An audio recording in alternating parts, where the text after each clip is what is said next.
தமிழக கடலோர பகுதிகளில் உள்ள டிட்வா புயலின் நகரும் வேகம் சற்று அதிகரிப்பு.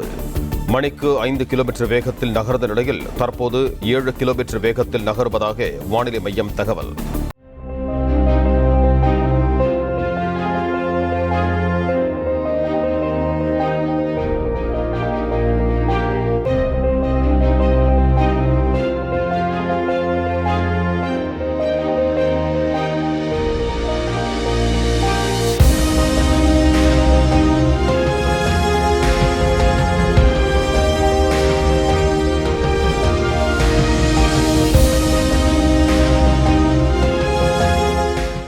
பிளே ஸ்டோர் மற்றும் ஆப் ஸ்டோரில் இருந்து பாலிமர் செயலியை QR கோடு மூலம் பதிவிறக்கம் செய்யுங்கள்.